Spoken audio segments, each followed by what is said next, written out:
Hey guys, welcome back to another video. In today's video we're going to do a little change of pace and actually talk about how you can deploy your web applications after they're already built. So there's a lot of different companies that you can use to do this, but we're going to use DigitalOcean in this case because it's really easy to set up and it's really straightforward through them.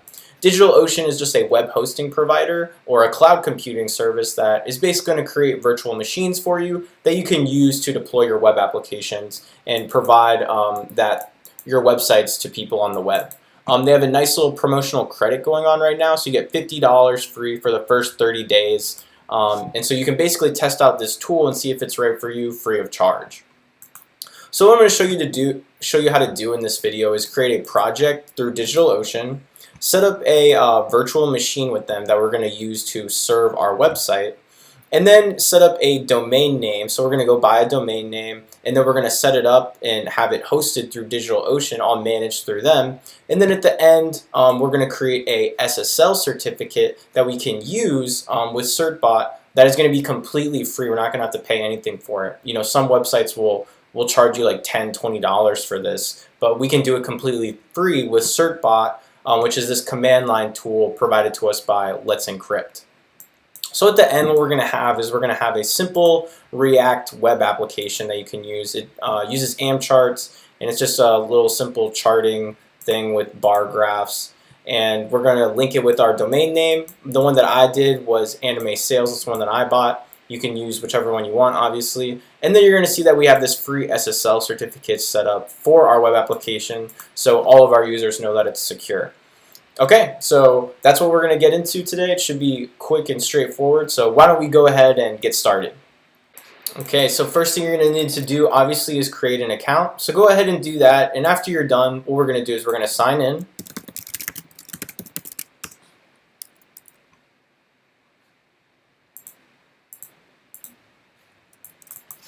And after we're signed in, you're going to see that we're met with this project's homepage. So the first thing we're going to do, these are mine, so just ignore. We're going to do a new project. I'll call mine YouTube tutorial. You can call yours whatever you want. You don't have to fill out the description. You can say just trying it out. We'll create our project. You don't need to move any resource in here, so we'll just skip for now. Next thing we're going to do is we're going to create a droplet for our project, and this is going to be the virtual machine. So why don't we go ahead and click that. We're going to do Ubuntu. You can just leave that default 18.04. This is where you check whatever type of specs you want for your virtual machine. Now, if this is your first time using DigitalOcean, you should be fine with this $5 a month. I did notice that after I created my second droplet, I had to switch to 10 in order to run this application because it kept lagging. It wasn't doing what I needed it to. It wasn't performing as well. So what we're going to do is 10. But again, if this is your first time using DigitalOcean, just do 5. It should be completely fine. And if it's not, we can always upgrade it later. You can do that really easy through their options. You can just Google how to do that. Okay, so what we're going to do is we're going to leave all of this by default. Leave that by default. Scroll on to authentication. We're going to do new SSH key. And what this is going to do is allow us to give us a passprint basically for our application, and it tells you how to do this right here. It's just some credentials to help us identify with the server that we are who we say we are. So what we're going to do is we're going to do SSH keygen. So we're just going to do YouTube key. We'll do no password. Yeah, no password, and then we should have it. So if you look in your directory, you should see that you have these keys now, right? So you have the regular SSH key and the .pub. All right, and what we're going to do is we're going to open up our YouTube key, the .pub one. So I'm just going to copy and paste this in there. Delete all this, copy and paste. We should just click Add Key, and we should be good to go. Perfect. Now the next thing we're going to do is we're going to scroll down. Everything's looking good. You can just have the name of the computer. That's fine. We're going to add it there. You don't need to enable backups. So let's create our droplet. And this will create our virtual computer that we can use to actually host our web app. And now that our droplet is done creating, why don't we go ahead and copy the IP address, because we're going to SSH into here and we're going to start setting everything up.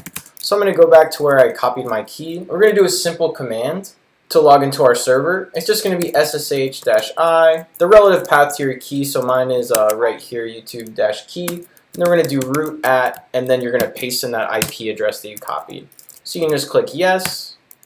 All right, and now you can see that we SSH successfully into our DigitalOcean virtual machine. So we're good to go. Why don't we clear, do ls, nothing's in here. So let's go ahead and get npm and node installed so that we can actually run our app. So we're going to do sudo apt update. Let all that finish. Okay, and now that that's done, we're going to do sudo apt install Node.js.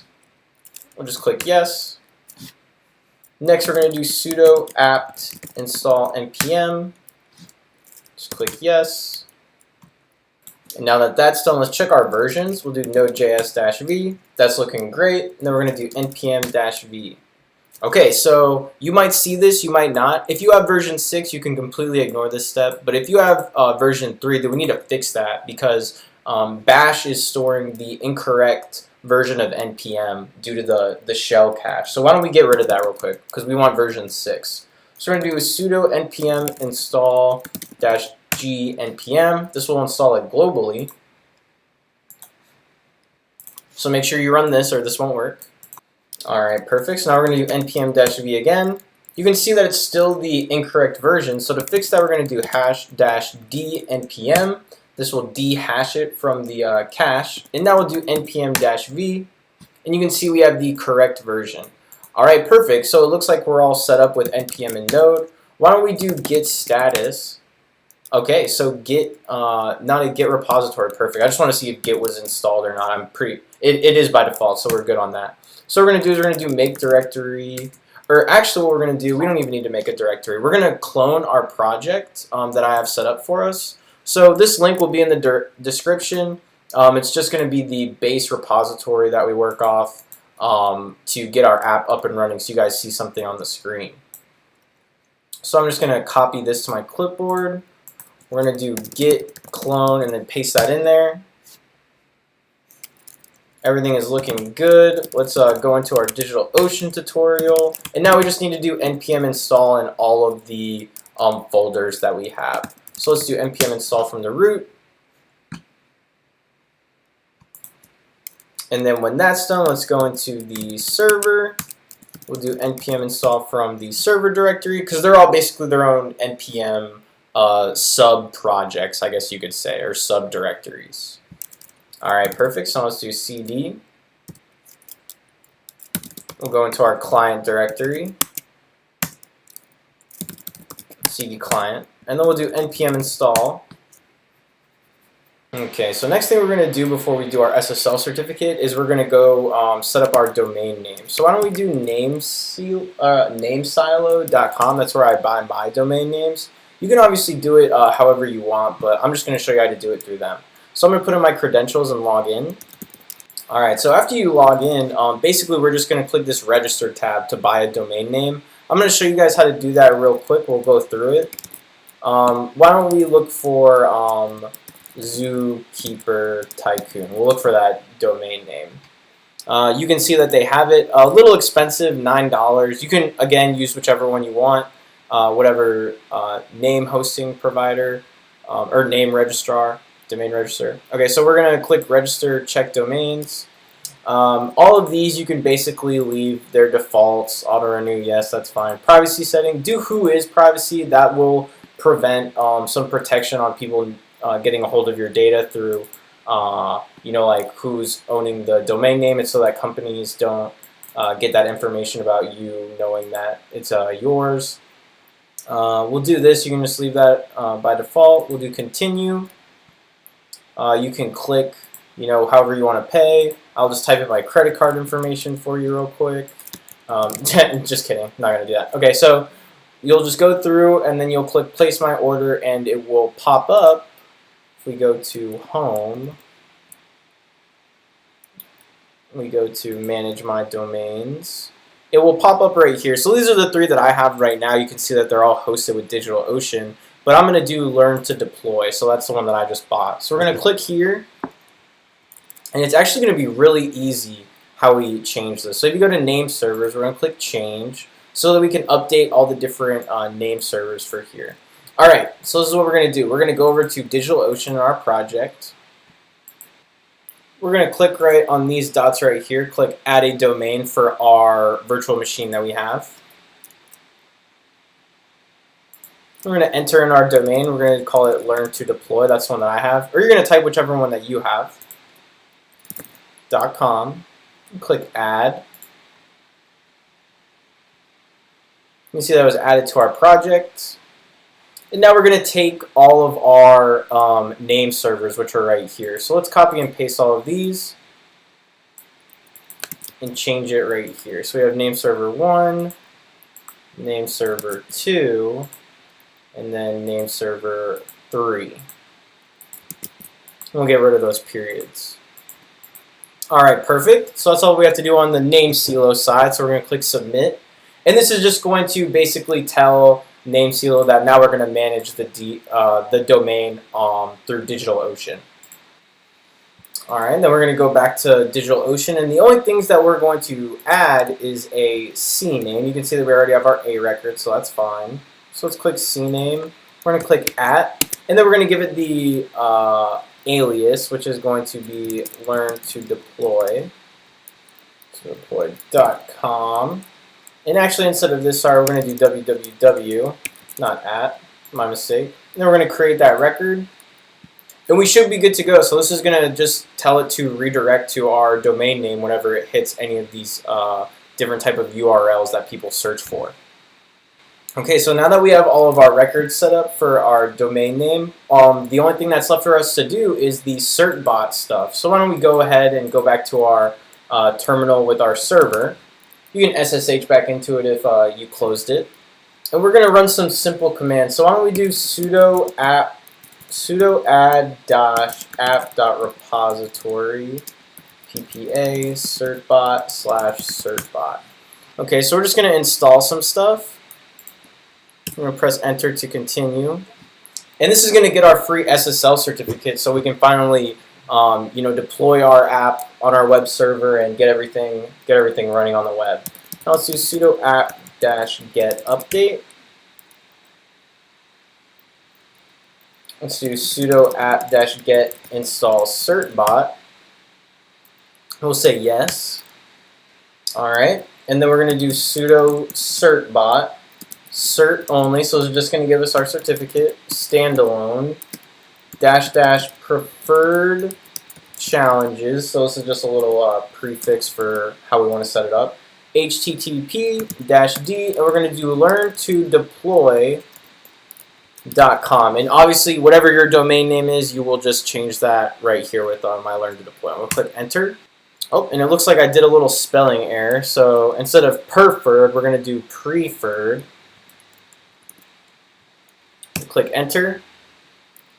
This should be good to go. We're going to enter in our email address, so I'm just going to put mine right here. We're going to click agree. I'm going to say yes. You can say no if you want to, obviously. Alright, perfect. And now it says congratulations. So this information is really important. Don't clear it from the console. I would suggest you copy and paste it so you know where your certificate lives. But basically just gives us some paths on where our certificate is so we can actually hook that into our application and use it. So what we're going to do is the last step is we're going to go and open up some files and actually just copy and paste some of the paths that are listed here into our configuration. So I'm going to open this up so you can kind of see where we're going to change it. If we go into our server, our index, try to minimize this a little bit.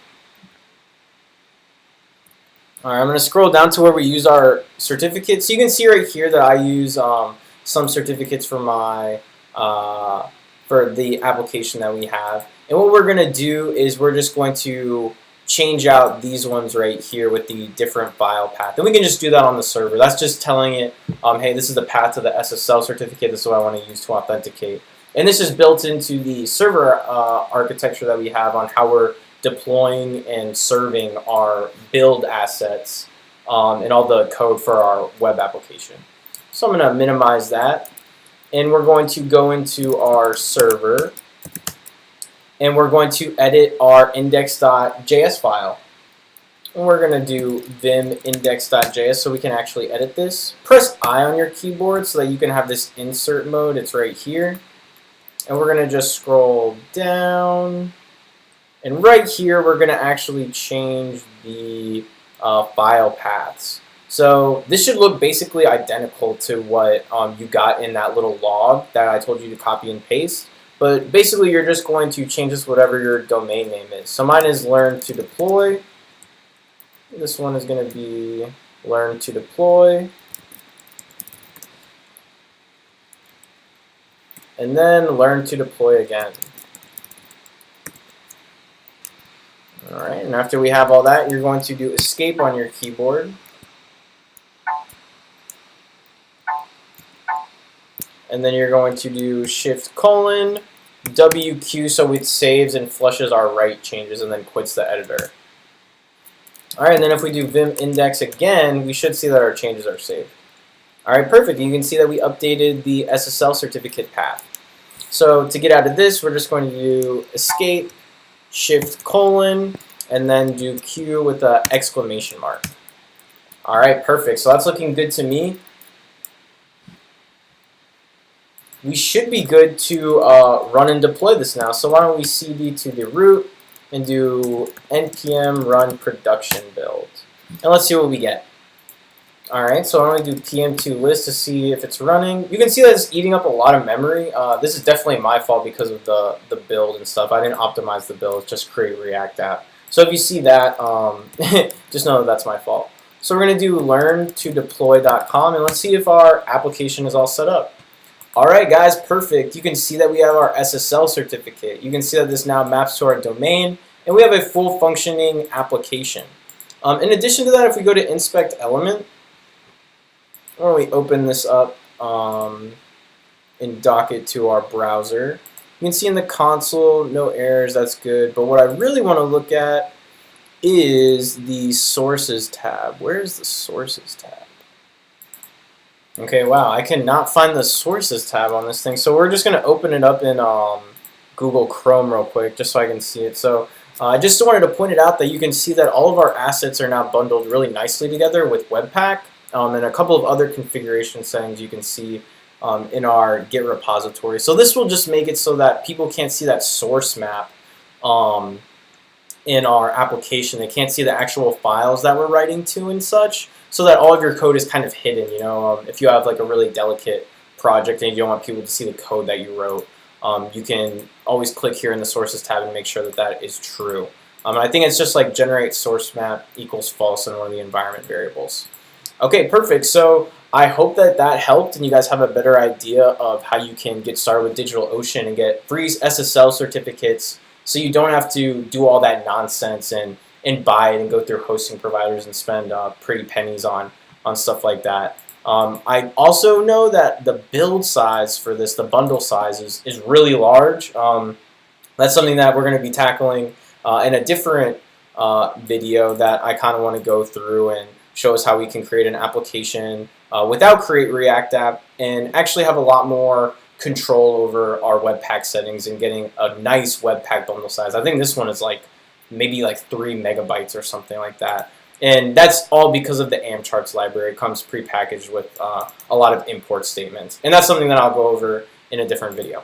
But anyway, thank you guys for watching. I hope this helps. Please let me know if you need any help. I love when you guys reach out and email me and leave comments and stuff like that. So please feel free to leave a comment if it sucks, if it's good, if it's not.